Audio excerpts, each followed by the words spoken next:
Donc en fait, après la grande balance, au retour de la grande balance, vous vous retrouvez sur le dos, à plat dos, jambes serrées, bras portés en arrière de la tête. Vous allez par grand cercle au sol, ramener les bras vers le devant du corps et plutôt vous installer paume vers le sol.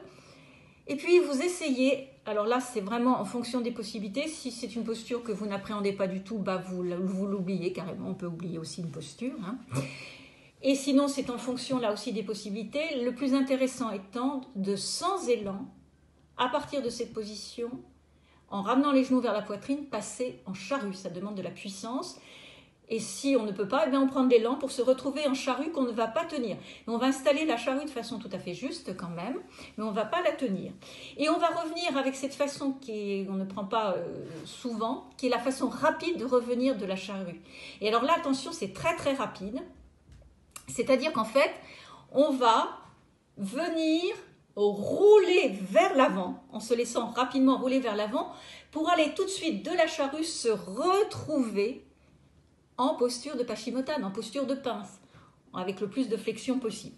On ne va pas maintenir non plus peut-être une ou deux respirations, mais on ne maintiendra pas non plus la posture de pince, puisque à partir de la pince, on est toujours jambes serrées bien sûr, les bras sont en posture de pince, ils sont sur le devant des jambes.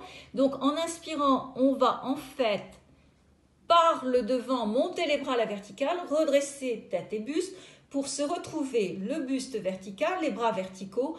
En fait, on se retrouve dans la dernière position du salut, qui est la vraie position du salut, la vraie posture du salut. Et là, on installe cette dernière phase du salut, le temps qu'il est nécessaire. Si on peut tenir un certain moment, c'est tout à fait intéressant, pour diverses raisons, pour la construction du dos, pour la tonicité et aussi pour l'énergie que ça dégage dans la fin de cet enchaînement, de ce programme. Pour revenir de la dernière phase du salut, on va prendre une version un peu plus difficile. On va revenir en gardant les bras à la verticale. Donc il va falloir absolument creuser le ventre, rétroverser le bassin, contrôler le retour pour aller poser au sol des lombaires le plus étirés possible et en aucun cas en cambrure. Donc on se retrouve sur le dos et là on a les bras en arrière de la tête, on est tout à fait positionné pour venir rouler à plat ventre. À plat ventre, de nouveau main à plat près de la poitrine, on remonte un guetteur. Du guetteur, placez juste, on ne le maintient pas mais placez juste, vérifiez qu'il est bien installé. Du guetteur, monte le marsouin. Et là, on peut installer, si on a encore de l'énergie et du temps, on peut installer 2 dynamiques sur le guetteur. Première dynamique, on va pédaler. Alors, qu'est-ce qui se passe? On est bien installé en guetteur. Il y a un pied qui sera sur orteil retourné, voûte plantaire le plus vertical, genou plié. Et de l'autre côté, c'est au contraire, genou arrière du genou très étiré. On essaye d'aller poser le talon au sol. Et on change. C'est un pédalage à partir de la posture du marsouin.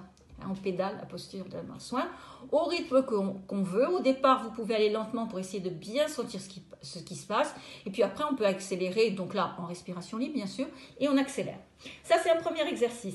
Un deuxième exercice qui sera très intéressant aussi et en dynamique, c'est à partir du marsouin, de ramener un genou, par exemple, dans un premier temps, le genou droit vers la poitrine.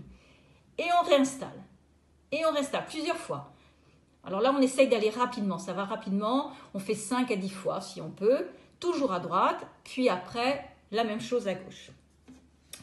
Donc, on est en marsouin, on a fini, on repositionne le marsouin classique, et à partir du marsouin, comme dans la fin de la salutation au soleil, à partir du marsouin, on va venir marcher vers l'avant pour se retrouver en posture de Padahastasana, vous savez. On est en pince, on se retrouve en pince. On lâche un peu sur le temps de 2-3 expirations, poupée de chiffon, on fait très lourd.